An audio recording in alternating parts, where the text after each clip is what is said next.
universo é infinito. Ele tende a isso, né? É. Mas deve ter um fim. Ou não. Ou essa palavra é errada. Mas aí é que tá, porque a gente tá falando do Big Bang, né? Mas tem outras teorias que são... que não gostam da teoria do Big Bang. É mesmo? Tem várias. A Big Bang é a mais aceita, mas não a do Big Bang ela é a mais aceita e é a que você tem mais evidências. Radiação cósmica de fundo, concentração de determinados elementos, deutério, hidrogênio e tal, galáxias se expandindo, entropia e tal. Então, várias coisas levam aquilo a do Big Bang. Mas existem outros. Tem, por exemplo, a teoria do universo que fica... É o Bouncing Universe. Ele vai e depois contrai. Vai e contrai, entendeu? Então ele chega num limite dele, que é um limite. Depois ele volta e se contrai de novo. Então vai ter... Tem a teoria que a gente vive dentro de um buraco negro. Por isso que a gente nunca consegue chegar... porque não é o horizonte de eventos, a gente não consegue sair do buraco negro. Então existe a teoria que, na verdade, o universo ele tá dentro de um grande buraco negro. Nossa, cara, tem essas teorias, cara. Tem essa teoria. Até você chegar vamos dizer, no extremo, que é a teoria da simulação, que a gente vive numa simulação. Você lembra do Matrix, né? Claro. Que é baseado numa dessas teorias. Tá renderizado até onde a gente consegue ver. Exatamente. Quanto mais a gente consegue ver, vai renderizando. Vai renderizando, exatamente isso. Então, assim, só que cada uma dessas teorias, né, você tem que buscar algumas evidências para suportar elas. E várias delas, elas caem logo no começo. A do Big Bang é a que resiste a mais tentativas de uma... Mas a gente nunca pode falar que o universo nasceu desse jeito. A gente não sabe. A gente tem aí, pode ser que surja outras evidências agora que mostram, cara, foi uma outra maneira, entendeu? A teoria das cordas não tem nada a ver com isso. A teoria das cordas, ela tem a ver com uma outra área, né? Que é a área do muito pequeno. Não é sobre a origem do universo É até curioso, né? Que entra exatamente da questão do infinito mesmo. E a teoria das cordas entra nesse ponto aí. Porque é o seguinte... Você tem lá o ponto, a singularidade no centro do buraco negro. O buraco negro é um objeto feito de gravidade. Ele é uma região do espaço-tempo extremamente curvada, que é gravidade. E ali tem um ponto onde toda a matéria se concentra, que a gente chama de singularidade. Certo.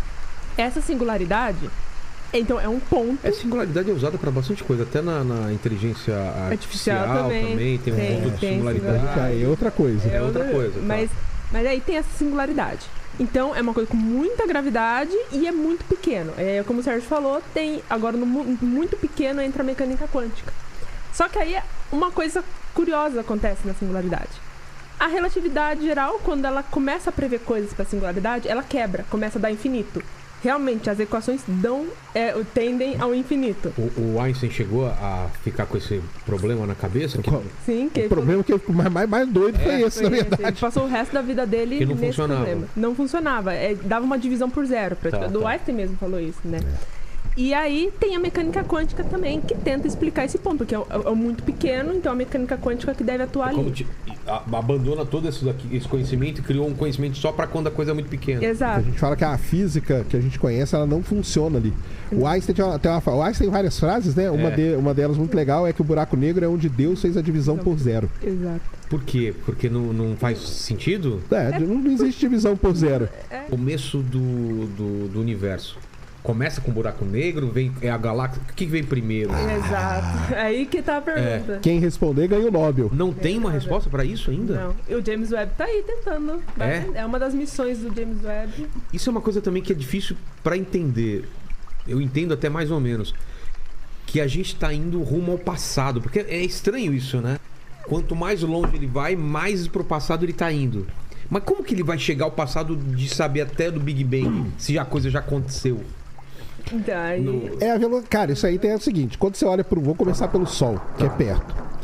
O Sol está a uma determinada distância, 150 milhões. O que eu tô vendo tá atrasado 8 minutos. 8 minutos. Então, isso. Aconteceu uma coisa no Sol lá, vai demorar 8 minutos para eu ver. Perfeito. Tá. Uma estrela que tá... A estrela mais próxima da Terra. Tá quanto? 4,2 anos-luz. Então ela explodiu hoje lá, 4,2 anos, vai sumir do céu. Perfeito. Tá.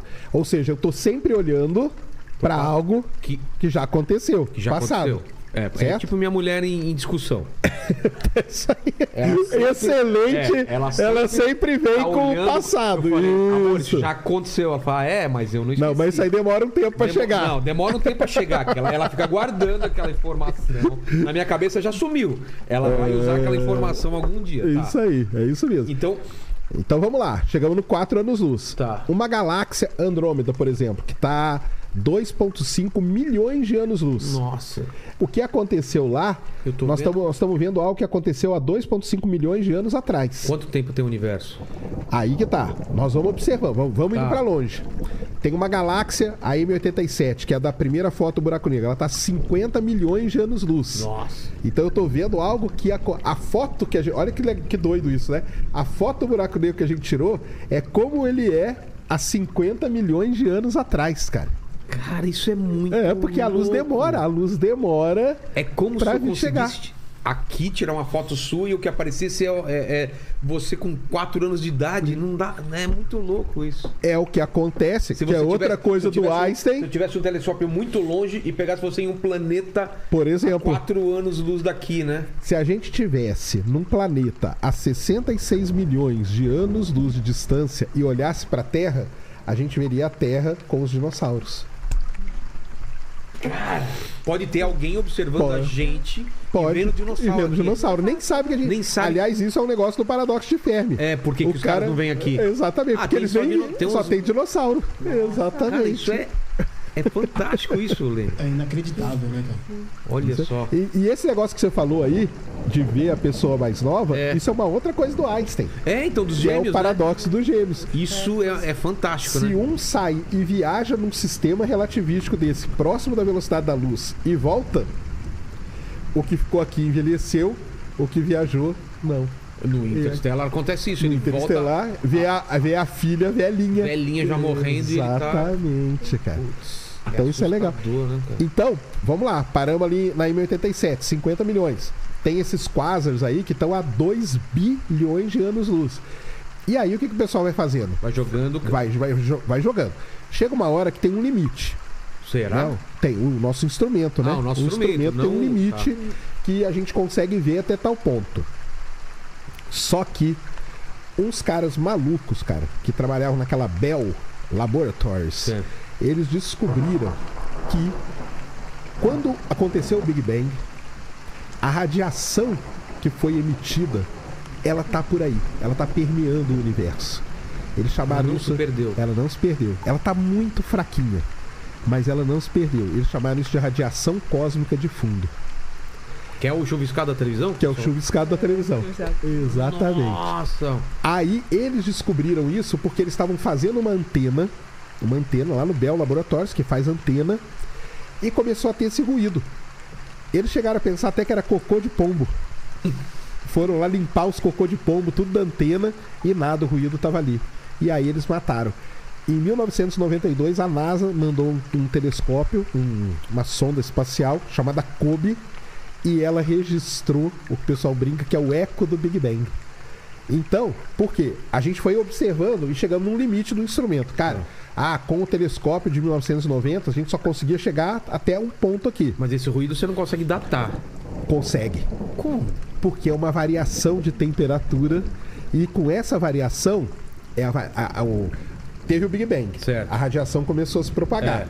Então, se a gente consegue detectar essa radiação, a gente consegue fazer ela voltar no tempo. A gente rebobina a fita ali, ó. Entendi. Pega a fita aqui e rebobina. Sei. E aí os caras foram voltando até o ponto que aquela temperatura, né, era ali naquele ponto. E aí chegamos na idade do universo, cara. Que é 13,7 hoje. Bilhões de anos. 13,7 bilhões de anos. É. E aí, aí veio o Hubble depois. O Hubble ele tem um limite. O Hubble conseguiu ver uma galáxia 400 milhões de anos depois do Big Bang, entendeu? E o James Webb já avançou um pouquinho mais, mas deve avançar mais. O James acham Webb, que o vai- limite calculado para ele é chegar a 200 milhões de anos depois do Big Bang. Caramba. Então nós estamos chegando ali. Chegando lá, né? Mas nós não vamos chegar nunca. vai ter o retrato do... É porque tem um período do universo ali... Cara, parece Henrique Cristo fazendo o Big Bang lá e ele... ele segurando assim, segurando aquela coisinha explodindo assim. Eu falei que ninguém acreditava. É porque na história do universo teve um período que a gente chama de Era das Trevas, cara. Que não tinha nada. luz e tal. Então a gente não consegue, né, penetrar nisso aí. É, que ali era realmente assim, muito opaco, né? Era muito opaco. Os fótons... Até existia fóton, só que eles ficavam presos. É como se eles estivessem numa mesa de pinball. Sei. Eles fossem uma bolinha de pinball e eles ficavam batendo e eles não conseguiam sair dali. Eu nunca consigo entender essa distorção da luz. É porque é a gravidade, cara. Isso foi o Einstein que provou. O Einstein... Quando você olha no fundo de uma garrafa, tem uma distorção da luz. Isso aí é uma coisa muito legal que você falou. A gente chega nisso aí. Tá. Mas o Einstein, cara, ele definiu um negócio chamado tecido do espaço-tempo, que a gente fala. A gente representa, né, da maneira fácil, mas que gera muito problema, que é a cama elástica. Eu já vi esses exemplos, né? Que aí joga uma bola de ferro e ele deforma aquilo. Excelente. Tá. Lógico que no espaço é 3D mais 4, que é o tempo, é muito difícil de representar. Entendi. Muito difícil. Se fosse uma superfície bidimensional, aquilo representaria legal. Tá. O Einstein propôs isso aí na teoria dele de 1915. Falou, cara, se a luz passa perto de uma grande massa que está distorcendo muito, grande massa é uma bola muito grande. Sim. Que está distorcendo a cama elástica. Tem uma força gravitacional, uma coisa que puxa a cama elástica ali. Tá distorcendo. Se você jogar um raio de luz ali, a luz não vai reta. Ela vai ser distorcida por esse buraco que você fez quando você pôs a bola. Sei. Certo? Tá. Então, o Einstein falou assim, cara, isso acontece. E acontece com o Sol. Como assim? Com o Sol. Se eu olho para uma estrela e a luz da estrela tá vindo na minha direção e ela passa perto do Sol, o Sol ele tem uma massa relativamente boa para distorcer o espaço-tempo então, ao redor dele. Não é aquela posição daquela estrela que eu tô vendo, ela tá em posição diferente, ela tá desviada? Ah, para! Isso aqui é o mais legal? Sabe onde que foi provado isso? Onde? No Brasil, em Sobral. Olha a sorte do Einstein, cara. O Einstein propôs isso aí em 1915. Em 1919, teve um eclipse total do Sol. Eclipse total do Sol é o único momento em que eu consigo ver estrelas perto do Sol.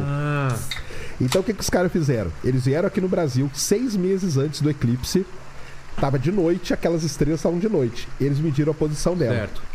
E vieram... Lá é a posição real? Assim? Posição do céu, do céu. Mediram ali. E vieram no dia do eclipse. Porque aquela mesma estrela, 6 meses depois, ela ia estar de dia ali no céu. Perto do Sol. Só que o Sol não ia estar eclipsado. Exato. Então a gente ia ver a estrela.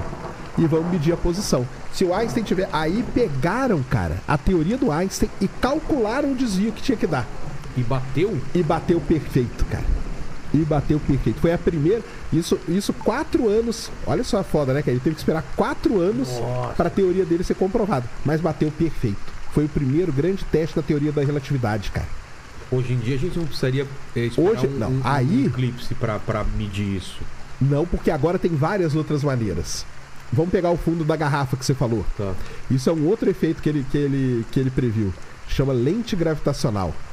Quando o Sol tem uma determinada concentração de massa.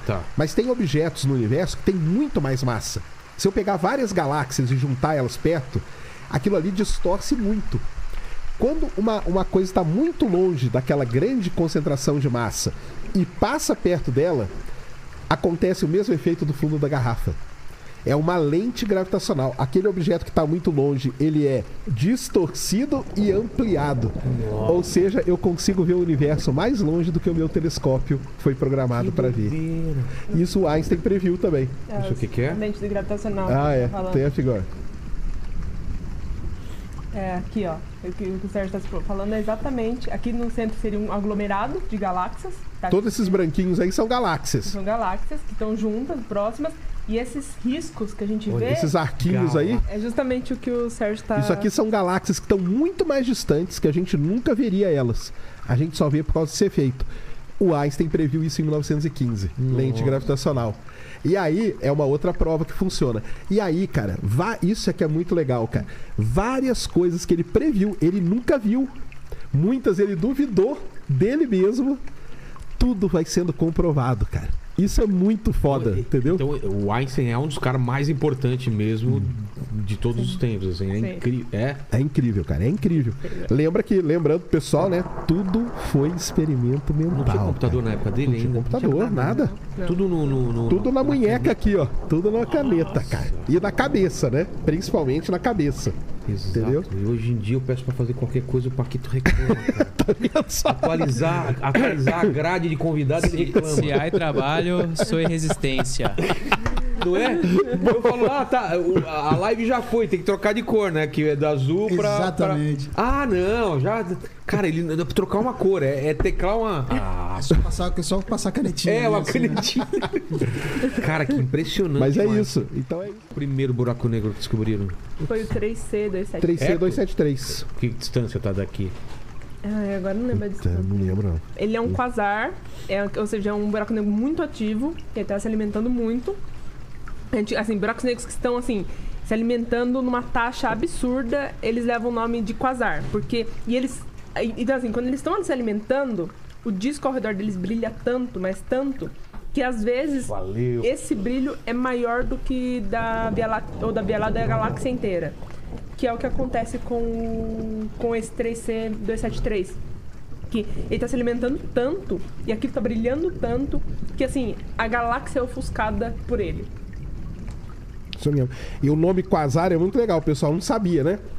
Quasar é quase stellar, que eles chamam, radio source, ou seja, uma fonte de rádio quase estelar. Não pode ser estelar, porque estrela a gente sabe como que é. Então tiveram que dar um outro nome, e aí deram o nome de Quasar pra eles, entendeu? Então é muito interessante isso aí, graças à radioastronomia. Mas esse primeiro não tinha foto, não tinha nada, era só pelo rádio, pelas... Tem a foto dele, mas a foto dele não é dele. É como se fosse uma estrela. Como assim não é dele? É porque não é... Depois nós vamos explicar a foto do buraco negro, né? Porque a foto do buraco, a gente tá vendo lá, o quasar, o que você vê é a emissão, é o brilho dele ali todo, entendeu? Ele mesmo não emite luz, né? Ele mesmo lá no meio, não. O que emite é o Esse disco. desenho que você fez no braço, por exemplo. O que é isso? Tem umas imagens pra gente... Tem. Que é tão complicado de entender. Como que... essa aqui também é interessante. Essa aqui? Vamos lá. Dá pra...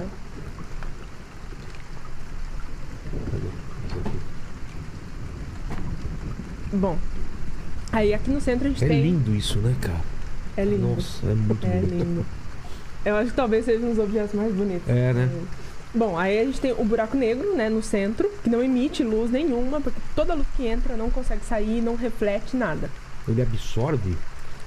Isso é bom explicar pra galera que ele não é um ralo. Não é um ralo, não é um ralo. As pessoas tendem a achar que, assim, que ele sai por aí sugando tudo. Porque você não escoa, tinha que escoar pra algum lugar. Não é? Existe uma teoria pra isso. Tá. Mas assim, a luz que entra não sai, porque não tem velocidade de escape suficiente, né? Como o Sérgio explicou. Então aqui a gente tem um buraco negro. Quando uma estrela, ou gás, ou um planeta, ou qualquer coisa chega muito próximo a ele, né? O campo gravitacional dele, ele acaba sendo capturado e vira esse disco que a gente está vendo aqui. O que são essas coisas aqui? Que parece até o anel de Saturno deformado. Então, esse aqui do meio, que parece um anelzinho mesmo, é o disco dele, que é como se fosse um anel de Saturno mesmo, só que é um disco que a gente chama de disco de acreção, que está espiralando em direção ao buraco negro lá no centro. Tem aqui? Tem meteoro, tem asteroide? Tudo que passou, tudo que entrou no que a gente chama de horizonte de eventos. Se tiver uma nave alienígena, é capturada. Vai embora. E vira esse disco aí, faz tudo parte do disco. Tá. Em geral, é mais gás que cai. A galáxia mesmo tem gás e acaba caindo em direção a ele. Ou no caso de buracos negros estelares, né, que são buracos negros menores, é uma estrela. É uma estrela companheira que ele acaba sugando. E aí, essa parte aqui, né, essa parte de cima e de baixo, é que a gravidade ali é tão intensa, mas tão intensa, que a gente tem o disco, né, e essa parte aqui, a luz é distorcida. Então, a luz faz uma curva. Então, esse efeito que o Sérgio falou, É justamente isso, mas acontecendo de uma forma muito intensa em torno do buraco negro, que a gravidade aqui é extrema. Assustadora. Então, a luz curva o buraco negro, e aí a gente vê esses dois, o anel, né? A gente vê o anel que é o disco de acreção. Tá chupando coisa, né? Trazendo pra perto. Coisa, orbitando. E aqui em volta... E aqui é a luz sendo distorcida do disco, que vem na nossa direção. Então é isso que a gente vê quando tem essas imagens. Mas e se a gente olhando aqui, à medida que eu vou chegando perto, vai mudando alguma coisa a minha visão? Ou é sempre a mesma coisa? Ou a coisa vai tomando, essa luz que é distorcida, ela vai mudando o jeito vai ficando mais ou menos igual o Interestelar, né? Igual Interestelar. Vai acontecendo. E uma coisa curiosa é que, assim, por exemplo, se cair dentro de um buraco negro, supondo que você entra dentro do buraco negro, todo mundo acha que uma vez lá dentro, pronto, escuridão total, nada... os caras falam que viram espaguete, né? Tem... Luz de pequena massa, luz de grande não. Tanto que é até uma curiosa, né? Fala, qual que é o buraco negro mais perigoso? O supermassivo, que é esses que pode ser maior do que o sistema solar inteiro, ou os pequenininhos, que é do tamanho de Dica pro pessoal que tá aí de casa, pra você evitar um tipo de buraco negro, aí você tem essa... Qual buraco negro pra você evitar? Importante. Se você tem essa opção pra evitar. Exato. Os pequenos são mais perigosos do que os maiores. Porque os pequenos, eles são bem pequenos, do tamanho de uma rua, do tamanho de uma cidade, assim, bem pequenos mesmo. Só que a diferença de gravidade de um ponto ao outro é extrema. É muito intensa. Por exemplo, a gravidade no seu pé é muito maior do que na sua cabeça. Nossa. E isso faz o efeito espaguete, que você é detonado em átomos, praticamente, e vai virar um disco de acreção em torno dele antes de chegar nele. Já os maiores, eles têm sim um campo gravitacional intenso, mas entre um ponto e outro... não muda muito, ou seja, a diferença de potencial de um ponto a outro não é muito grande. Entendi. Então você conseguiria entrar nele, supondo que seja um supermassivo que não está se alimentando, que está ali sozinho, né? Porque esse disco... Nem todo está se alimentando? Nem todo todos buraco estão negro? se alimentando. Nem todos. O da Via Láctea, inclusive, ele é quase um buraco negro inativo. Chega um ponto que ele para, por quê? Porque não cai comida ao redor dele. Que não cai comida. Não tem nada, igual a gente então? falou, ele não é um ralo. Tá. Ele tá ali, na dele. Se vamos supor, alguma estrela sofre alguma perturbação e passa pra dentro do horizonte de eventos, aí ela vai. Só que às vezes tem um buraco negro que tá num lugar, cara, e não passa nada perto dele e tal. Então ele fica ali. O da Via Láctea, né? O da Via Láctea é um deles, que ali, o que ele se alimenta hoje é de ventos estelares. Então, assim, porque o Sol mesmo, ele emite vento, né? E ele tem umas estrelinhas que orbitam ele normalmente, assim como a Terra tá orbitando o Sol. E ali elas também escapam vento, que é normal para qualquer estrela. E esses ventos, às vezes, caem em direção a ele e ele acaba se alimentando. Então, a gente fala que a dieta do Sagitários da Estrela, que é o nome desse buraco negro, é ventos estelares, que não é muita coisa, é bem pouco. E, assim, e existe um debate dentro da astrofísica, se a gente considera ele como o que a gente chama de LLAGN, que são Low Luminosity AGN, que são justamente buracos negros que se alimentam muito pouco, ou se a gente considera ele já um buraco negro inativo. É muito legal porque isso aí é uma coisa, tudo que o Einstein fez foram experimentos mentais que a gente Só chama. mental, isso eu acho incrível, né? É pensando, cara. Cara, isso é incrível, incrível, incrível. E aí ele então ele começou a ir a fundo nesse problema e ele então introduziu as equações, que são as famosas equações de Einstein, que ele introduziu no paper de 1914, né? 1914, que é a relatividade geral, que deu origem então à relatividade geral. Mas é assim, o Einstein, ele era o cara, né, que pegava as equações, publicava e falava, tá aqui, não sei resolver, mas tá aí, ó. Como assim não sei resolver? Porque o lance do Einstein era um negócio de experimento mental. Então ele tinha as equações e só, tá aqui, resolve. E ele jogava pro mundo. E aí tinha uma galera, porque na época, isso é legal de falar. Ele tinha um respeito já na época ou não? Quando ele começa... Ele já tinha Nobel, não tinha, não? O trabalho de Nobel já, pelo menos. Do fotoelétrico, né? Ele já era um cara... Já era um cara conhecido, isso. Tá. Só que uma coisa que é legal da gente falar sempre é que não era só o Einstein. Naquele momento ali do mundo, tinha uma galera muito foda pensando em várias coisas já, entendeu? E essa galera aí, um deles lá, que é o Schwarzschild, que a gente fala, que foi um dos caras que resolveu as equações do Einstein. Porque os caras viram o seguinte, quando eles bateram o olho naquele negócio, eles falaram, caramba, isso aqui tem aplicação na astrofísica. Isso aqui vai ajudar a gente a resolver um monte de coisa que a gente não sabe.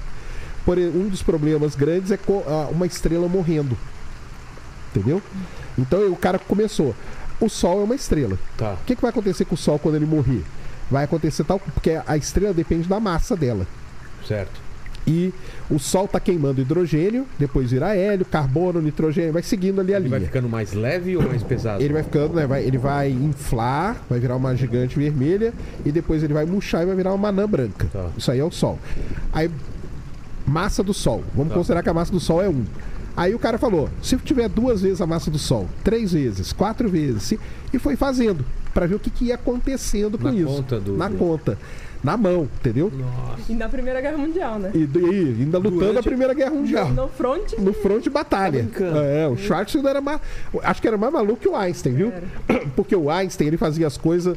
O Einstein virou funcionário público, funcionário de escritório de patentes.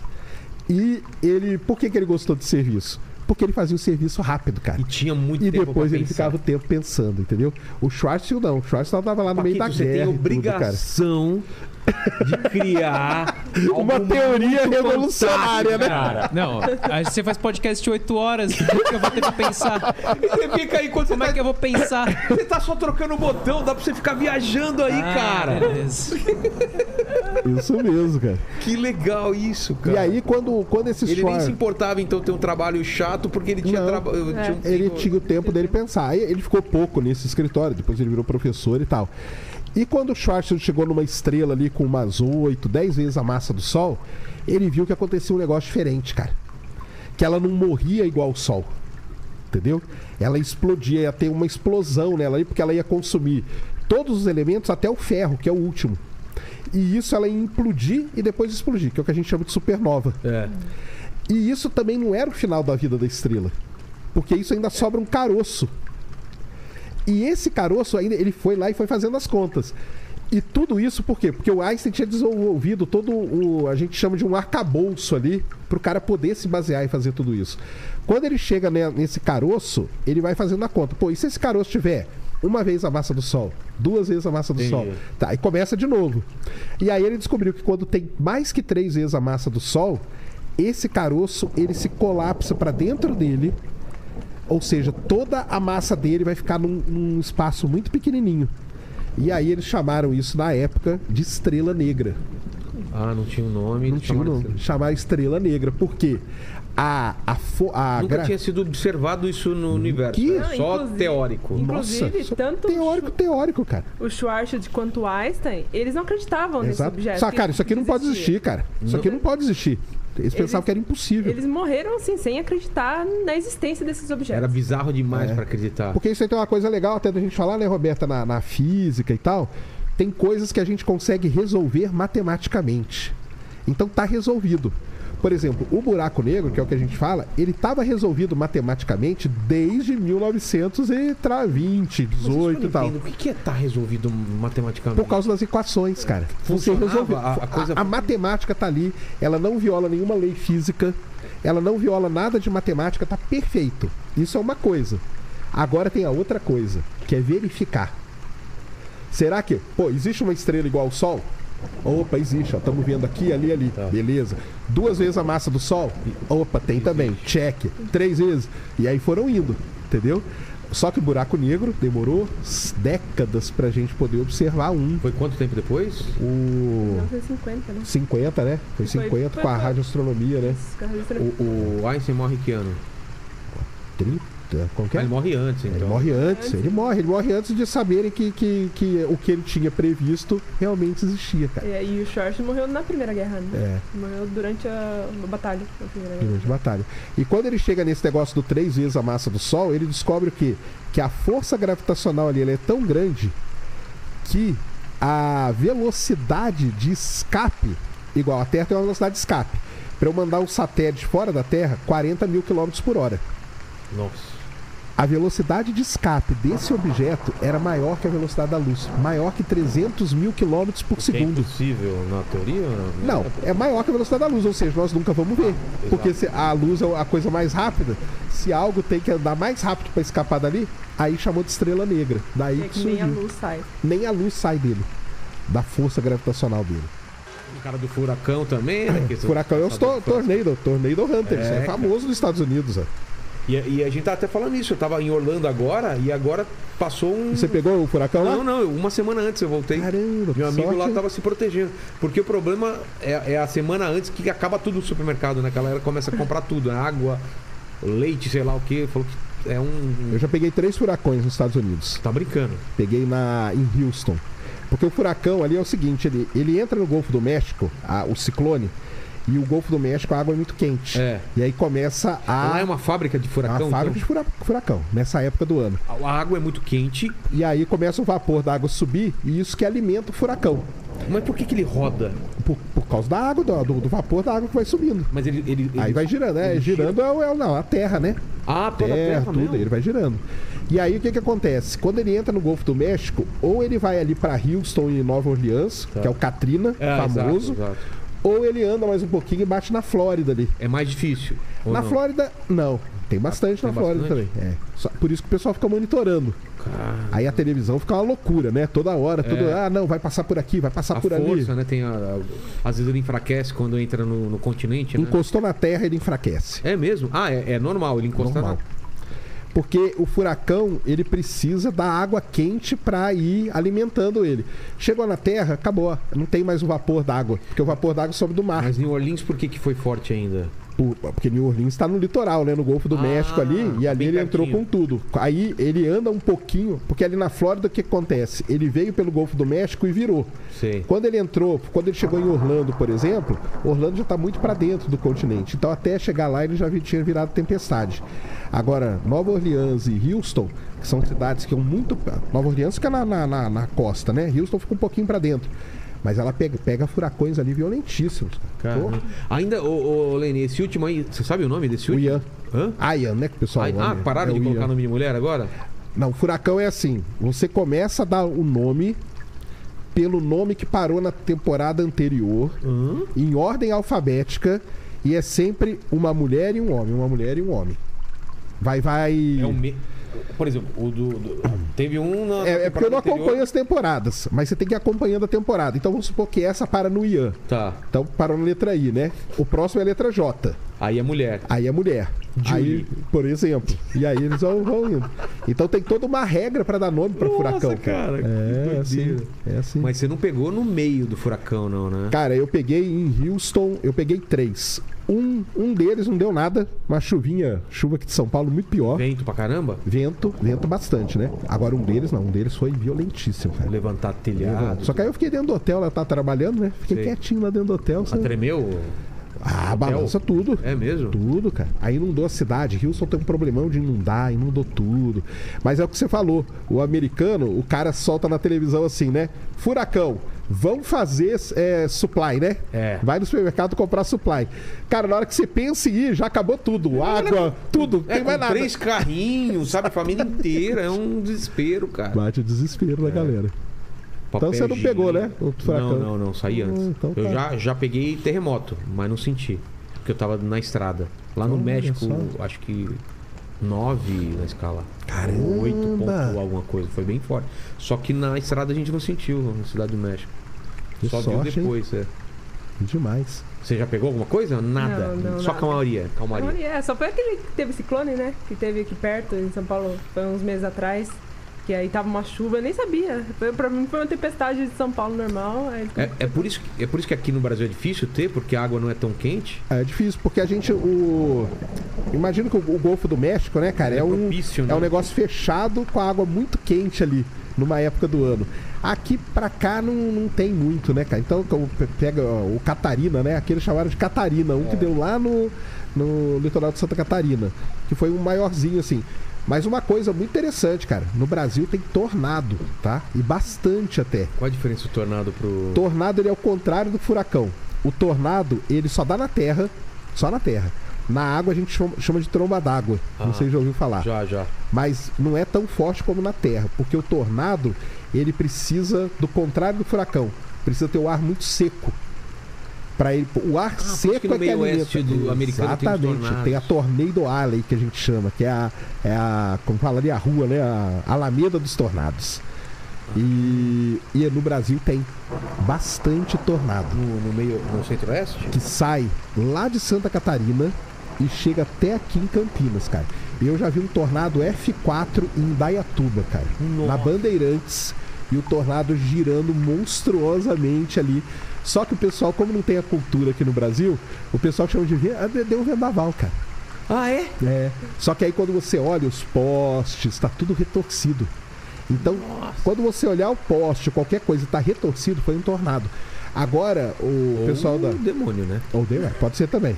Nunca Depois podemos descartar a ação do demo. Capiroto. Do capiroto. Mas esse negócio é até interessante, até da área que a gente faz de divulgação científica, que o pessoal da meteorologia começou a divulgar mais essas coisas.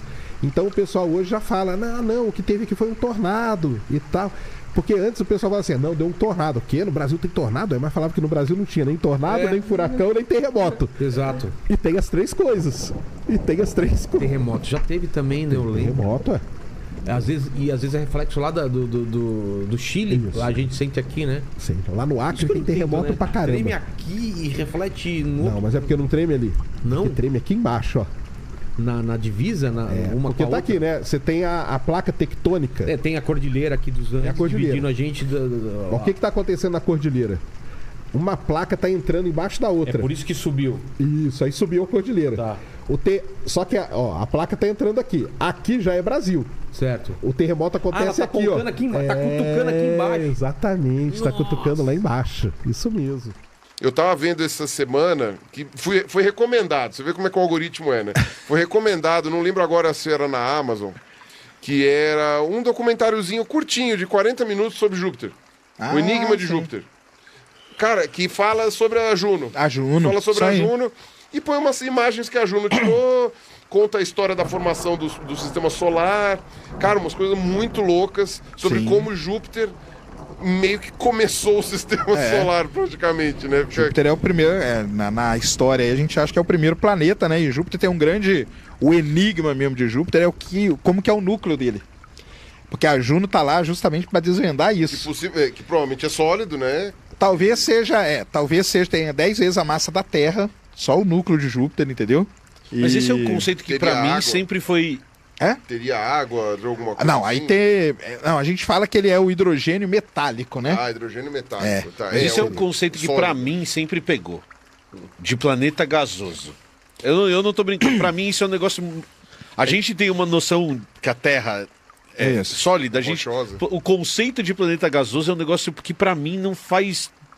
É que a gente fala que é planeta gasoso, é que a maior parte do planeta é formado de gás. Mas a maior parte do planeta é equivalente a uma atmosfera, por exemplo? É isso. É isso. O núcleo ele é tão denso e tão pesado que a atmosfera dele é gigantesca. É gigantesca, é isso. Júpiter, essa é a lógica. Júpiter, Saturno, Urano e Netuno é isso. A lógica é essa. Aí, exatamente essa. Peraí, não peguei a lógica. Porque planeta gasoso não quer dizer que se eu soltar uma bolinha ele vai chegar do outro lado. Não. Isso não quer dizer que a maior... Só tem gás ali. Não quer dizer que só tem gás. Quer dizer que a maior parte dele... Porque acontece o seguinte, imagina quando formou o sistema solar, o que formou muito perto do Sol, os gases, eles foram eliminados, né? Porque o Sol estava muito quente, evaporou os gases todos. Por isso que a gente ficou só rocha aqui, com um pouquinho de gás, ainda bem que é a nossa atmosfera e tal. Todo esse gás ele foi sendo mandado para fora, para mais distante da estrela. Sendo varrido para longe. Foi sendo varrido. Até que ele chegou num ponto onde ele encontrou um objeto que tinha uma massa muito grande, no caso Júpiter, e com a massa muito grande, a atração gravitacional muito grande, começou a adquirir todo aquele muito gás. E aí ele tem uma atmosfera gigantesca. Mas não quer dizer que ele é só gás. Mas é equivalente à nossa atmosfera mesmo. Assim, é uma atmosfera mesmo. Atmosfera, só que aí com outros gases. Tem uma atmosfera de gás. Isso. Porque a nossa atmosfera é gás. É gás, cara. A nossa atmosfera é de gás. É o estado químico. A nossa é o estado, atmosfera né? é gás, o estado né? do estado da matéria. O que tem aqui em volta da gente é gás. Sim. Certo? Ar, oxigênio. Isso, ar, oxigênio são gases. Oxigênio, nitrogênio, CO2, O2, é tudo gás. Só que a gente tem uma casquinha no nosso planeta muito fininha. 100 km, Sérgio, ou nem tanto isso? Mas é, mais ou menos. O pessoal acha que... vai até a estratosfera. Isso aí é muito... O pessoal fala que chega até a Lua, né? Dependendo da densidade que você considerar. Mas nossa camada de gás é bem fininha, 100 km. E a camada de gás de um planeta gasoso é grande. Isso. Isso que é um planeta gasoso. É isso aí. Agora, E nós somos um planeta rochoso. Com leigo, quando você fala isso, o leigo escuta e fala, pô, é um grande pum. Muita gente fala isso. É uma grande bola de gás. Então, mas... A pessoa fala assim, quer dizer que se eu chegar em Júpiter eu atravesso ele. Não, você não atravessa. Tem alguma coisa ali no meio. Tem muita atmosfera. Tá? Isso, tem uma camadona de gás. Eu entendi isso agora. Mas se eu cair lá, eu piso numa crosta terrestre. Tem alguma coisa lá. A gente não sabe o que é. Que a gente tá tem tentando muito gás na frente. Isso. Mas, Sérgio, e se por um acaso o núcleo de Júpiter for rochoso? Cara, não, aí ele vira um planeta rochoso? Não. Com uma atmosferona? Então, mas aí que tá. Porque aí é um problema, cara, que tem na astronomia, que é a tal da semântica que a gente diz, né? Então, o que acontece? O pessoal teve que arrumar uma classificação. Então, eles falam assim, se o planeta tem mais gás do que outra coisa, vira planeta gasoso. Tá, entendi. Urano e Netuno, pra você ter uma ideia, eles não são considerados planetas gasosos. Não são? Não, eles são. Hoje a gente considera eles planetas congelados. Porque eles são tão frios que o gás ali fica em estado sólido. Tá. E aí a atmosfera fica um pouquinho menor, porque tudo congela e cai ali naquele núcleo. Mas ainda tem gás em volta. Ainda tem gás. Muito maior que o nosso. Hoje o sistema solar a gente fala rochosos, que é Mercúrio, Vênus, Terra e Marte, gasosos, que é Júpiter e Saturno, e congelados, que é Urano e Netuno. Não, mas peraí, os gasosos, então a gente não sabe até hoje se eu caio ali, onde eu piso e como é que é. A Juno, que é essa sonda, ela tá lá justamente para descobrir como é o núcleo de Júpiter. A gente sabe que tem alguma coisa, mas não sabe o que é. A gente não sabe como que é, não tem ideia direito da composição, nem nada. Porque a imagem que eu vejo, eu achava que era o solo já aquilo, que era crosta. Você vê o Júpiter ali, você acha que... pode ser algum tipo de coisa sólida, tá? Alguma coisa tipo coisa sólida. Agora, do que é, se é rocha... É esse hidrogênio metálico, né, que a gente fala, porque o hidrogênio está tão pressurizado ali que ele começa a ter propriedades de metal. Cara, isso é muito louco. É muita pressão, né? Imagina toda aquela camada de gás pressionando ali. Mas voltando à sua pergunta, acho que eu entendi. Aquilo que você está vendo na foto é gás. É a atmosfera. Exatamente. Você não está vendo solo. Não, você não está vendo solo. A gente nunca viu solo, é só gás. Aliás, solo de planeta só vê de um, cara. Aliás, de um só, que é Marte. Vênus você não vê também. Nem Mercúrio? Mercúrio da Terra aqui você não vai ver porque ele é tão pequenininho. Muito pequenininho. Agora, Vênus também é do mesmo jeito. Você só vê a atmosfera. Você só vê porque Vênus tem uma atmosfera muito espessa, muito densa. Você não consegue ver a superfície. Mas já teve uma sonda que pousou e tirou uma fotinha. Teve 3, né? As Venera, da União Soviética. E teve uma missão da NASA chamada Magalhães, que ela levou um radar super poderoso. E esse radar, aí o radar não tem problema. Porque o radar ele atravessa a nuvem e aí mapeou o solo de Vênus. Mas a gente não consegue daqui ver o solo de Vênus e nem lá de perto com uma missão, a não ser que ela tenha um radar. O único que a gente vê a superfície mesmo direto é Marte. Porque daí tem a atmosfera, mas daí é tão fininha que a gente consegue ver. A atmosfera de Marte é 1% da densidade da atmosfera da Terra. Aí é muito fininha. Mas aí, ou seja, isso é uma coisa que está me chamando muita atenção, que é a proporção do tamanho, de tamanho. Porque assim, o que atrai os gases, etc. e tal, é a gravidade, certo? É a força gravitacional daquele corpo. E Marte tem menos atmosfera. Porque Marte é metade do tamanho da Terra. Porque é muito menor, exatamente. É metade do tamanho da Terra. Só que aquilo, metade do tamanho da Terra implica em quanto menos por cento da atmosfera? 99% menos. 1%, cara, é muito 99%. Louco, né? Então, quer dizer, exponencial. Tem outros problemas aí, que a gente pode até explicar. Tem uma questão exponencial Marte perdeu o campo magnético acaba protegendo a atmosfera. Tá. E aí o vento não é solar, só o tamanho, então, que explica. O vento solar varreu a atmosfera de Marte, na verdade. Porque eu fico pensando, você falou que o núcleo de Júpiter provavelmente é 10 vezes o tamanho da Terra. 10 vezes a massa. A massa. Cara, se você for levar em conta que Júpiter inteiro cabe milhares de terras lá dentro, e o núcleo duro, ele cabe... ele tem 10 vezes a massa da Terra, são 10 terras ali. Então quer dizer que você não precisaria de algo... 10 é pouco, se você for ver. Se você fazer a proporção, 10 é pouco. 10 terras, né? O resto é tudo gás? Em coisas astronômicas. Então quer dizer que 10 terras seriam gravidade o suficiente para atrair tudo aquilo. Isso aí. Tudo aquilo. Não então, é linear, se né? juntar... Exatamente o que eu tô falando, não é linear. Se você juntasse 10 terras... Puf, você junta uma bolota de gás do tamanho de Júpiter. Então Júpiter é um poodle.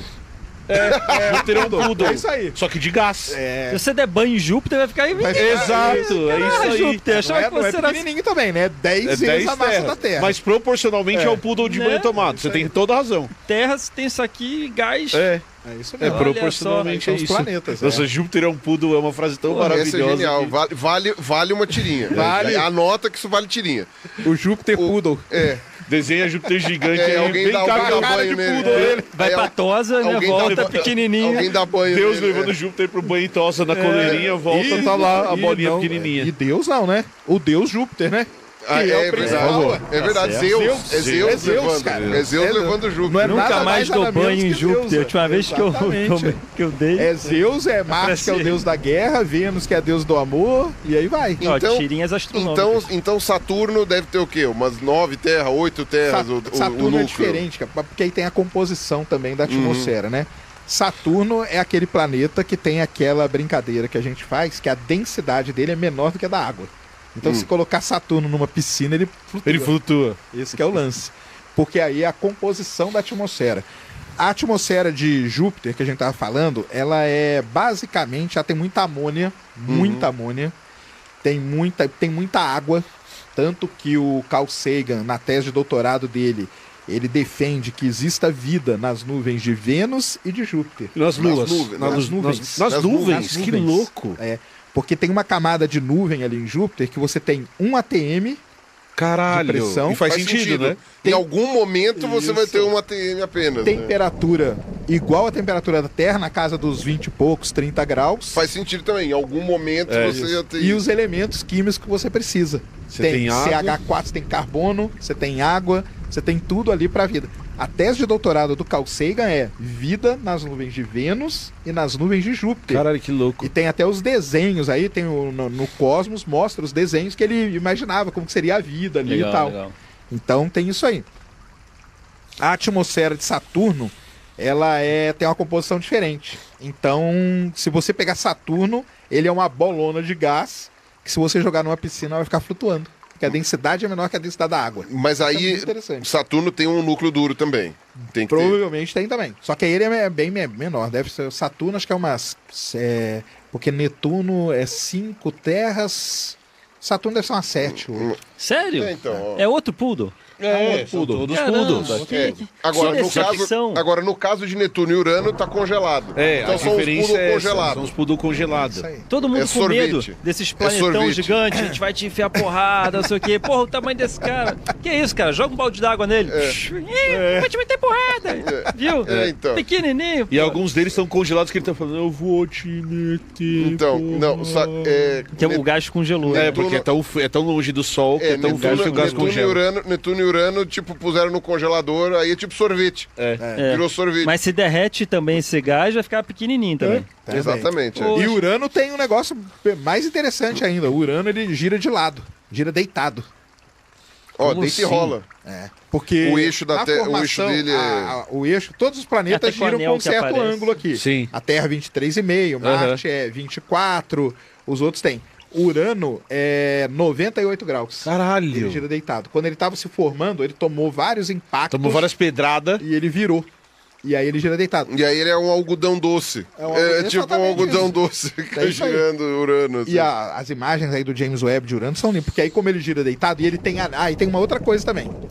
Todos esses outros planetas aí, Júpiter, Saturno, Urano e Netuno, têm anéis. Todos eles têm anéis. É que o anel de Saturno é o mais famoso, mas Júpiter tem, Urano e Netuno. E o James Webb fotografou todos eles. Ó, Júpiter também, eu não sabia que Júpiter tem. também tem anel. Júpiter tem, é fininho, você só vê no infravermelho. Você não consegue É, ver na luz interessante. visível. E Urano, a foto é sensacional, porque aí você vê o anel, o planeta deitado. aqui. Também tá deitado, Exatamente, cara, que aí você vê louco. o É, anel o inteiro. anel é vertical, né? É vertical, é muito legal, cara. Então Urano Um tem bambolê. isso. É um bambolezão. Os outros você vê o anel passando aqui e Urano você vê direitinho os anéis. Que da hora. Então é muito E legal. assim, É um pogobol, na verdade. É um pogobol, Saturno é um igualzinho um pogobol. pogobol. É igualzinho. com os telescópios que, até onde eu lembro, né? Por exemplo, a potência dos telescópios que o Galileu tinha, etc, não daria para ver Urano e daria só até Saturno, né? Urano e Netuno não daria para ver. Aí tem... Urano e Netuno, quais você tem alguns tipos de telescópio hoje que dá para ver Urano e Netuno? Telescópio amador, cara, você vai ver ele, Urano e Netuno, você vai ver umas 2 bolinhas meio azuladas, azul esverdeado, assim. Vai depender muito da qualidade ótica do seu telescópio para você ver. Não é fácil de ver. Os grandes telescópios vêm, né? Esses grandes aí que a gente tem, os de 10 metros que tem hoje, que o pessoal vê. Mas os amadores é difícil. Você vai ver uma bolinha ali e não vai ver nada. Nada no planeta, porque ele é só atmosfera e diferente de Júpiter. Agora, Júpiter é legal de ver no telescópio. Porque Júpiter tem as tempestades. Tudo aquilo lá que você está vendo são tempestades. E tem uma muito famosa que é a chamada Grande Mancha Vermelha. E o período de rotação de Júpiter é de 10 horas.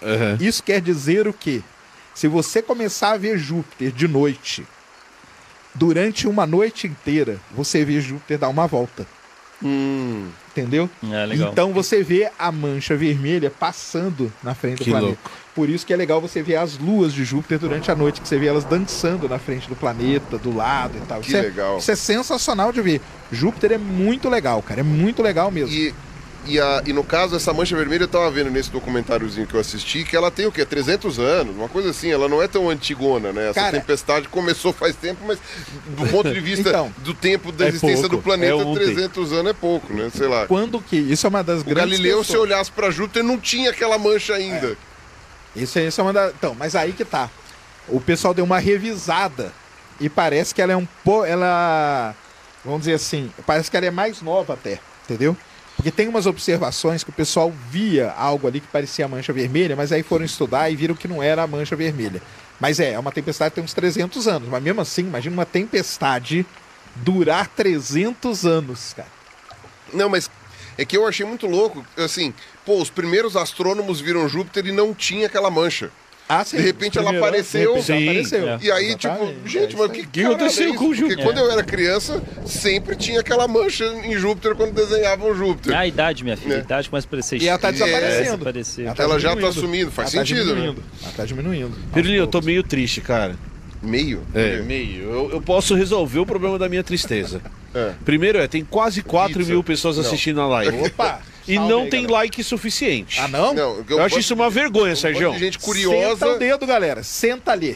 Senta ali o dedo. Aí a outra coisa, Sérgio, que eu falo... Voadora no peito do like. O pessoal entender, quando você dá like, cara, o algoritmo, ele vai indicar isso aí, vai falar, essa live aqui é legal, então o like serve pra isso. Propague a palavra, irmão. Isso aí que eu falo, propague a palavra da pelas ciência. ondas da internet. Exatamente. Aí a segunda coisa, que eu copio do Cazé. O Cazé tá fazendo lá live de Olimpíada, ele fala assim, você que tá aí assistindo a live, pega o celular da sua avó e coloca na live também. Abre 4 aplicativos diferentes, dá like nos 4. TV, computador e tudo. Vamos passar de 4 mil pessoas aí, deixa like e se inscreve. E aproveita e se inscreve. Celular antigo que você tem em casa, que você substituiu já o outro aqui, já abre ali. também o outro celular. E a gente tá em vias de bater 100 mil inscritos, estamos quase lá. Se inscreve, pô. Quem quiser se Se inscrever. inscreve no canal. Quem quiser nada, tá aqui assistindo, tem que se inscrever. É isso aí. Para, inscreve, não tem embora. opção. É Tá só apertar o bravo. botão lá, Se pô. a ciência aparecer Eu tô na tistre. Tá tistre. Eu tô tistre, eu não quero ficar mais triste. Então se inscreve no canal aí. Vamos deixar o Emílio alegre. É isso aí, ó, deixa o deixar ele like alegre. e se inscreve no canal, por favor. O like é de graça. Quando será o próximo rally? Próximo rally, 2061. 61. Quem é que vai estar vivo aí que tá Não, assistindo? eu espero estar vivo também. Velho, mais vivo, né? É, né? 61. 2061, eu não sei 2061 daqui Quem vai 40 tá vivo? anos. É. Para 37 anos. 37 anos. Daqui a 37 não. anos? Não, poder estar vivo é por poder. Não, vai estar. Se eu vou estar em condições de ver o... vamos ver, claro, ele vai estar eu não com sei. 80, entre 80 e 90. né? Rapaz. Mas cometa, cara, vale a pena a gente falar um negócio. Vale a pena viver até os 90. Imagina a Achei que o Sérgio ia falar frustração isso. Então. se ele ficar lá, aquele isso aí que eu ia pontinho. falar. Eu estou aqui há 80 anos esperando. Não esse precisa momento. esperar o rally, tá? Não precisa Não esperar precisa. o rally? Então vamos lá. Quando o rally passou em 86, foi uma frustração Foi mundial. broxante. Foi uma frustração mundial. Falaram que ia ver, não vi nada e tal. Cometa, eu brinco que cometa são os gatos da astronomia. Porque eles são totalmente imprevisíveis, cara. Às vezes, os astrônomos começam a observar um cometa e falam: você pode ver que vocês vão ver isso em qualquer ano, você vai ver. Agora vem o cometa do ano, o cometa do século. Agora é o cometa que você vai ver de dia. Tem o pessoal que chega a falar até isso. O que acontece com o cometa? O cometa ele é uma bola de gelo suja, que a gente fala. Isso é um cometa. Ele vem vindo pelo sistema solar. Não sei o quê. Quando está chegando perto do Sol, começa a formar a cauda dele. Vai ter um momento que ele vai virar a esquina. Ele vai dar a volta no Sol. Atração, gravidade. Isso. E nesse momento, várias coisas podem acontecer. Por exemplo, pode ser que na hora que ele virar, a gente chama que a cauda explode lindamente. Aí vira um cometa maravilhoso. Por exemplo, 2011 teve um cometa que ninguém falava dele, chamado Lovejoy, cara. A cauda dele ficou gigante no céu, gigantesca. Muita gente pensava que era a invasão alienígena. Que falava, caramba, o que eu tô vendo? Eu falei, cara, aproveita, você tá vendo um dos melhores cometas dos últimos anos aí. Melhor que o Halley. Muito melhor que o Halley. E ninguém esperava, porque quando ele virou a esquina, a cauda dele ficou linda. Em 1997, teve o melhor cometa do tempo recente, chamado Hale-Bopp. Você via esse cometa de dia, cara. Você via ele de dia. Ele era tão bonito no céu, porque cometa, ele se move, né? Uhum. Só que você, durante uma noite, é muito difícil você ver o movimento do cometa. Normalmente você vê o cometa aqui, aí você vai ver no outro dia ele tá um pouquinho para baixo, no outro dia. O Hale-Bopp, ele era tão impressionante que durante a noite você conseguia perceber o movimento dele. Mas telescópio ou olho nu? A olho nu. Eu acho que eu lembro de ter visto o Hale-Bopp. Muita gente viu o Hale-Bopp. Aqui no Brasil ele foi excelente. Eu fui lá no Observatório de Piracicaba ver o Hale-Bopp. Lindo no céu, cara. Foi pouco falado, porque ele não tinha a fama do Halley.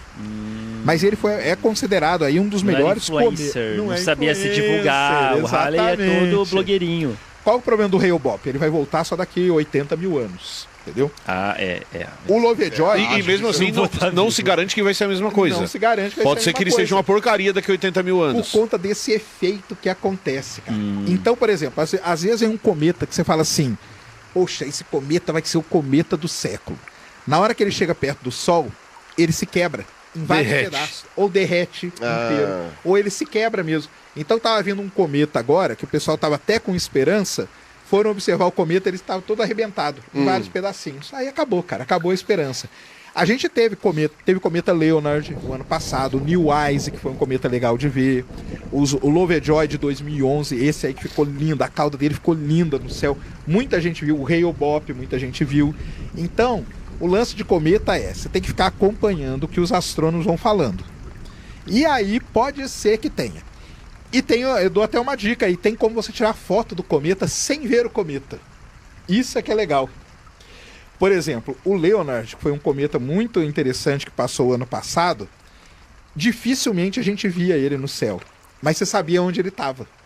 A região do céu onde ele estava. O que você fazia? Pegava a câmera, punha ela aqui, dava ali uns 2 minutinhos de exposição, ou 40 segundos de exposição. Na hora que você ia ver a imagem, tava lá o cometa bonitão. Então você registrou o cometa, mas você não viu ele a olho nu. Que louco. Então o cometa acontece essas coisas. O lance do Halley é o que eu falei. Na época, os astrônomos sabiam que o Halley não ia ser aquele Que ia ser um flop. Que ia se flopar total. Só que não tinha a divulgação que a gente tem hoje, né, cara? Mas o Halley ficou famoso porque em 1910 isso foi incrível. Foi por isso. Não, ele tem várias coisas, Ele tem uma várias história, observações ao longo da história. Ele é considerado P1/Halley. O que quer dizer esse nome do cometa? Ele foi o primeiro cometa periódico a ser descoberto pelo Edmund Halley. Que, infelizmente, ele descobriu, só que ele não viu. Porque ele calculou o Halley, ele sabia quando o Halley ia passar de novo, mas antes do Halley passar, ele morreu, cara. Tá. Então, a astronomia tem dessas histórias aí.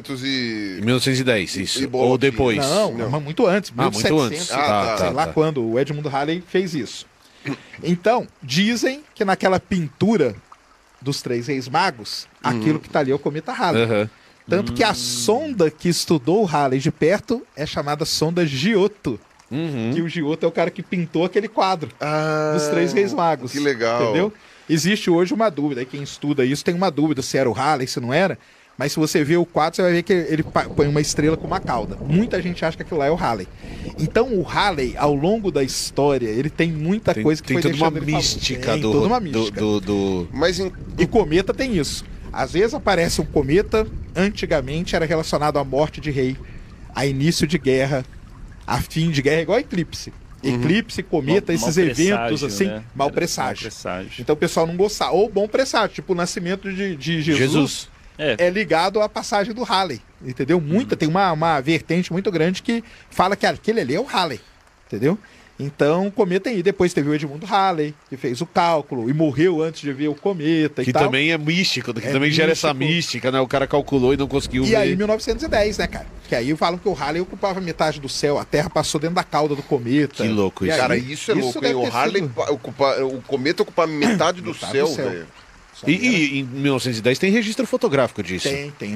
A gente tem registro evidências fotográfico, fotográficas tem as desses fotos depo- dele gigantesco Pô, no céu, botar aí pra lindo, gente cara. ver depois. Tem, procurem aí. Nossa. Halley, Mas 1910. preto e branca, né? Meio zoada Preto e a branco. foto, né? Não, meio zoado, mas cometa é preto e branco, cara. Você vai ver que cor que você quer ver o cometa é assim. imagina, Eu cara. não vou ver uma aurora boreal de rabo de Não, cometa, não? não. Ah, O poxa. cometa, ele Você quer um cometa My Little Pony, é isso? Não, porque quando fala, não, a cauda explode, uau, aí eu imagino um Não, o que a pavão. gente fala que isso. Imagina o um pavão, O pessoal assim, pode ó. procurar aí, ó, pra colocar, procura aí, ó, Lovejoy, escreve Lovejoy mesmo, Lovejoy 2011. É preto e branco? É preto e Ah, branco, olha cara. só. Deus podia ter caprichado melhor, então, nisso. Não, agora tem cometas, por exemplo, o Leonard, ele era esverdeado. Verdinho, Aí, ó. Ó, um achei uma pintura feita por Giuseppe Calli, do cometa Halley, em cima na ilha de Malta, em 1910.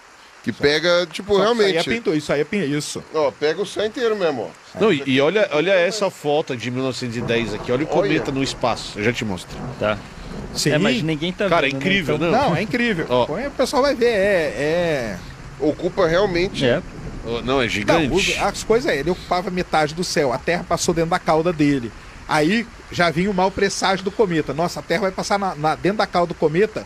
Aí a gente não entendia muito bem de cometa, pensava que o cometa tinha cianeto na cauda. Nossa, ia matar todo Ia mundo. matar todo mundo. Vai Aí morrer começaram a todo vender mundo. máscara de Gente. gás.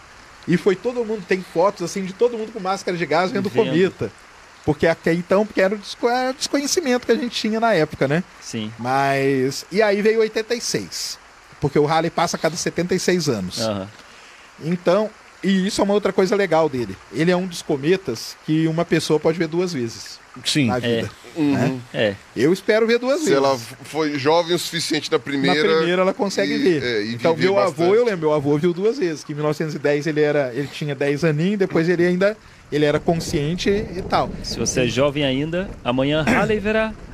É isso aí. É isso mesmo. Isso mesmo. Eu Se o imagino o avô do coração Sacani. aguente. Eu imagino o avô do Sacani falando assim, ó. Na minha época foi bem melhor. Bem melhor, exatamente. Na minha época foi bem melhor. Então, mas cometa tem isso, cara. A gente nunca sabe o que vai acontecer com ele. Pode ser que a próxima passagem do Halley seja maravilhosa. Uhum. Pode ser que seja pior. E pode ser que daqui duas passagens do Halley, que não é nada na história do universo, na nossa vida, infelizmente ele seja maravilhoso. Então, daqui 3 gerações vai ver o Halley bonito no céu. Ou pode ter um outro desconhecido que fique muito apareça. mais bonito, como você falou antes. Exatamente. Tem muitos, assim, planetas que passam próximo da Muitos Terra. cometas, cara, muito. É muito cometa. Então, tem cometas que o período deles é 8 mil anos. Mas que podem ser 90 mil visíveis. anos. Visíveis. Sim, todo mês vai ter um? Cara, basicamente todo mês. Agora tem um no céu aí. Ele tem um nome todo. Cometa tem uns nomes esquisitos porque é o nome de quem descobre. E muito japonês descobre cometa. Ah. Japonês, cara, eles são especialistas em descobrir cometa. Tá. Eles ficam lá com o telescópio e tal. Aqui no Brasil tem o Cristóvão, que é um descobridor de cometa também. E hoje tem esses grandes telescópios que eles são dedicados a descobrir cometa também. Uhum. Então, tem um que chama A3 aí, que o pessoal tá falando que vai ser legal. Só que calma, pessoal, porque tem que ir acompanhando, tá? Mas essa busca por cometa hoje, porque hoje a gente entende o que é um cometa, Sim. já tem dado, coletou e tudo mais. Ela faz algum sentido científico no levantamento de informação? Ou ela só esse negócio de, eu gosto de cometa, vou ver cometa e é sobre cometa? Não sei se a minha pergunta fez sim, sentido. faz sentido, Tem sim. coisa para Tem. descobrir ainda em relação a cometa? Tem coisa, porque você descobrir um cometa legal, que vai passar perto e tal, você aciona os grandes observatórios, eles põem um espectrógrafo ali e vão estudar a química do cometa. Porque você pode ter variação gigantesca na pode ter química variação. daquilo que você está vendo. Uma das grandes dúvidas que a gente tem é qual é a origem da água na Terra. Sim. A gente não sabe como que a água surgiu na Terra. Existem várias hipóteses. Uma delas é que a água veio do cometa. Que cometas caíram aqui trazendo água e isso... Quando a gente estuda o espectro do cometa, a gente descobriu que a água do cometa é uma água pesada, com deutério. Tá. E aí? E aí a nossa água não tem isso. Pô, não então... tem. Então pode ser que... Mas, aí, da onde que veio a água? Aí você começa a estudar asteroide. Tá. Aí você vê que a água do asteroide é mais parecida. Só que se você fizer a conta de asteroide, não fecha a quantidade de água que tem na Terra. Então, uma parte da água pode sim ter vindo de cometa. Mais uma parte menor que veio. Uma parte veio de... Então tem várias coisas. Então o pessoal hoje estuda muito cometa pra isso, cara. Só que... É que o trítio não é radioativo, né? Ele não deixa de ser... Trítio, deutério, essas coisas, ele não deixa, né? Ele não fica variando, né? Tá. Isso é um dos mistérios do planeta. A água do planeta Terra, de onde não veio. Sabe. Hoje toda não tem um consenso, toda cara. essa quantidade de água, não é isso? Não, a Terra ela pode ter nascido molhada. Isso é uma das ideias. Pode ter vindo de asteroides, pode ter vindo de cometa. Então são essas as grandes... Não, e tem uma outra aí, me corrija se eu estiver enganado, né? Mas é porque isso daí me pegou, porque várias pessoas me mostraram pra jogar na minha cara, assim, quando a coisa, né? Porque falaram assim, existe não sei o que, mais água no interior da Terra, né? No magma, no manto, Sim. do que nos oceanos. E aí... O pessoal ficava mandando, olha aqui, ó pra onde foi a água do Noé, olha pra onde foi, não sei o que. O pessoal ficava mandando os negócios pra mim, pra encher meu saco. Aí, eu fui ler sobre isso, né? Pra falar, pô, da onde que tem água no manto, né? E é molécula isolada. Isso. É cálculo por espaço, por área, mas na verdade são moléculas isoladas que se formam por quê? Porque tem hidrogênio e oxigênio. Isso. E aí elas se ligam. Então... E a rocha, quando a rocha tá em subducção...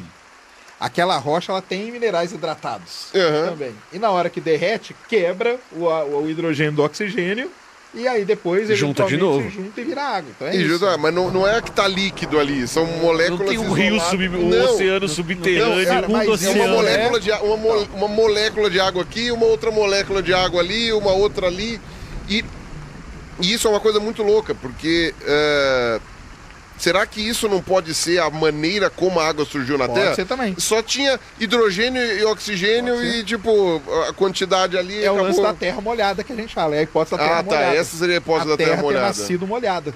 Entendeu? Entendi. Porque era muito magma no começo, né, e tal, era um oceano de magma. E aí, mas podia ser vapor. Podia ter vapor de água, ao invés de ser... Não precisava estar líquida, né? Não precisava estar líquida. Porque o pessoal fala do comecinho do Arqueano, né? Que os oceanos formaram, isso aí, né? Isso aí. O planeta vai esfriando e vai formando Mas, os oceanos. só pro pessoal entender, A crosta terrestre ainda era líquida. Tá. Mas só que líquida de rocha líquida. De rocha entendi. Então, liquefeita, né, que a gente fala. liquefeita. Então não dava pra ter água líquida, mas... Porque tava quente demais Tava quente ainda. demais, mas ela podia formar um vapor em volta, né? Que depois que a Terra deu uma esfriadinha, aí o vapor condensou e formou os oceanos. Aí chove oceano. Aí chove o oceano. Agora só que ainda não tinha sal, né? Sim. Agora é bom deixar claro aqui, pessoal. O volume de água na Terra comparado ao planeta é mínimo. É ridículo. Por isso que a Terra é um planeta rochoso. E não o planeta água do... Quem que é? Ivan Lins?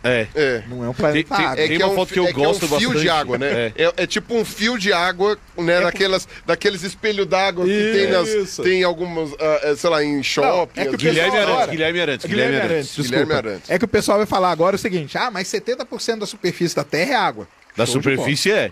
Só que pega o volume da Terra, do Tem planeta. que parte ao meio. Isso. Parte ao meio e olha, né? É rocha pra todo lado e uma por isso que é camada rochoso. fininha Agora, de água na Europa, a superfície. lua de Júpiter, ela é um mundo oceânico que a gente chama.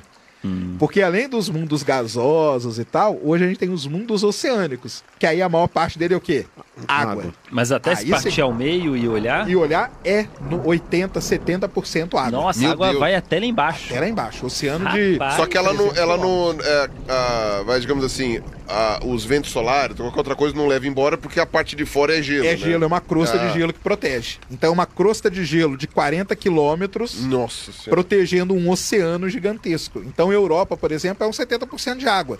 Encélado, que é a lua de Saturno, é um 70%. Agora a Terra não, pessoal. A Terra é A maior parte dela é rocha. É um espelho d'água só. Tem uma imagem que você já deve ter visto, que é a Terra sem a água e uma bolinha de água do lado, pequenininha, que mostra o volume em relação à quantidade de água. Surgem esses mistérios da Europa, essas luas que são luas de oceano. Mundos oceânicos. Mundos oceânicos. Aí surge aquela dúvida de, será que tem um bichinho nadando ali? Porque a gente nunca conseguiu mandar nenhuma sonda lá para dar uma olhada. E tem que furar 40 km de gelo, né? Porque tá embaixo do gelo ainda. Tá embaixo do gelo. Será que tem bichinho lá? Encélado. Pelo menos dá para manter a temperatura mais estável, Mantém. Encélado, que é a lua de Saturno, a Cassini, que é a sonda lá do vídeo lá. Aquela que filmaram caindo depois, Aquela que filmaram caindo, isso mesmo. Isso, caindo. Encélado é um objeto interessante, cara. Ele é crosta de gelo, oceano e um núcleo rochoso, pequenininho. Tá. Encélado tem 500 km de diâmetro, tá? Ele é muito pequeno, 500 km. Nesses 500 km ele é gelo, água e uma rochinha aqui no meio. Tá. Gente, como é que formou isso? Né? Porque você fica pensando como é que formou, né? Porque a capacidade gravitacional daquele negocinho devia ser boa nenhuma, né? Pra poder grudar, pra grudar tanto de água assim. Pra ter uma noção de escala, a Lua tem quantos quilômetros? A Lua é... de diâmetro, 3.000, né? 3.500. A nossa Lua, 3.000. Pô, é muito menor que a Lua. Mano, é um asteroide. Encélado é muito pequeno. É um asteroide, mano. É muito pequenininho. Como que isso virou satélite, né? De não estar vagando. Peraí, 500... É Rio-São Paulo isso aí. Uns 500 quilômetros é Rio-São Paulo. É Rio-São Paulo de diâmetro, isso aí. Ou seja, contornei a Lua... Contornou a Lua toda. Isso aí. Ok. Aí o que acontece? Aquele planetinha do Pequeno Príncipe. Em 5 horas você contorna. Só que é uma grande piscina do Pequeno Príncipe. A piscina. Só que ele foi capturado, né? Então, muito provavelmente, ele se formou longe, lá nos confins do Sistema Solar, veio passando, e aí Júpiter, que é uma força gravitacional muito grande, capturou ele e ele ficou ali, entendeu? Além disso, a crosta de gelo de Encélado tem um monte de fratura. E aí, o que acontece? Tem geysers, que a gente chama. E a Cassini, essa sonda aí, ela conseguiu passar no meio desses geysers aqui. Passou no meio da fumaça mesmo. No meio da fumaça. Ela passou no meio da fumaça. Então tem calor lá dentro. Tem. Porque aí que eu ia chegar. Ela descobriu que nessa rochinha aqui, a gente tem as fontes hidrotermais, as fumarolinhas. Cara, daí a chance de ter vida é gigantesca. Aí em Encélado tem um negócio muito legal. O dia que a NASA anunciou isso, a imagem que a NASA colocou na conferência de imprensa, o cara colocou uns camarãozinhos do lado. Uns krill. Sabe krill? Sim. Ele colocou do lado ali. E o cara cavucou. E o cara falou: um dia nós vamos comer camarão em Encélado. Peraí, mas ele fez uma montagem. Ele fez uma montagem. Pra brincar que... porque inclusive você só tá passando na fumaça. Você deduz que lá dentro tem assuntos termais. Qual é a espessura do gelo no caso de Encélado? Cara, a Encélado é tudo meio diminuto, né? Mas eu acho que ele tem uns 15, 20 quilômetros de gelo. Ah, nossa, tá. Mas aqui pode ter vida no quentinho lá embaixo. Não, né? Então, mas se tem o quentinho, provavelmente... Então, né? Encélado tem tudo pra vir. Por quê? Vamos lá. Quando a Cassini passou nessa fumaça aí, ela detectou todos os elementos pra vida. Os chontos lá que a gente fala. Tem todos, os 6 tem lá. Tem água. Água líquida. Abaixo do gelo você tem água líquida. E tem energia. Você tem as fumarolinhas. As fumarolinhas lá embaixo. Então, assim... Que produzem, provavelmente, elementos químicos que permitem... Ou seja, tem os ingredientes do bolo. Tem a manteiga, a farinha... Tudo. Exatamente. A questão é, fez o bolo? Será que fez o bolo? Essa é a grande questão. Encélado é hoje o maior, assim, vamos dizer assim, candidato a ter algum tipo de vida. Mas essa sonda não detectou nada, não? Não, porque ela não estava preparada. Porque aí para detectar ela não vida, foi feita para detectar vida. Você tem que agora, qual que é a ideia? É construir uma sonda com um equipamento para detectar algum tipo ou de bioassinatura ou de algo desse tipo. Europa, que é aí a lua de Júpiter. Aí a Europa é um pouco maior e tal. Provavelmente tem a mesma situação. Olha com só. Fumarola também. Com fumarola também. Ah, tem fumarola. Todo mundo acha que tem fumarola, tem oceano, tem crosta também. E também é um dos grandes candidatos a ter. Agora, a Europa, nós temos uma missão da Agência Espacial Europeia que está indo para lá, chama JUICE, o nome dela. E uma da NASA que vai agora em outubro, que chama Europa Clipper. E a Europa Clipper está levando um equipamento que pode detectar se tem condições da vida ter se desenvolvido em Europa. E aí, se encontrar que teve condições, a ideia depois é mandar uma aí para detectar. E a Europa Clipper, o projeto inicial dela era levar uma furadeira. Pra tentar. Ela ia pousar e ia furar. E depois viram que isso aí ia ser muita loucura. Vamos deixar só orbitar primeiro, depois a gente pousa. Muita loucura porque Vamos com muito calma. Cara, difícil é de muito dar difícil, certo. né? Porque você não sabe onde você vai pousar ali em Europa e tal, né? E vai que você pousa num lugar que não é 30 km, é 60 km. Ah, Aí você vai furar e não vai rolar, Não não, vai não é adiantar. fácil. Então, mas tem tudo isso aí. Não, Somos e o mundos louco oceânicos. dessa história de fumarola é que tem uma hipótese que diz que a vida na Terra surgiu dessa maneira. Da fumarola. Então, a hora que você pensa assim, cara, se isso é uma hipótese daqui, se tiver lá, a chance de ter vida lá é gigantesca E quando também. é que essa sonda chega aí pra ver isso? Cara, Sabe? elas vão assim, não é que elas vão demorar, né? Elas chegam aí até 2030, elas estão lá.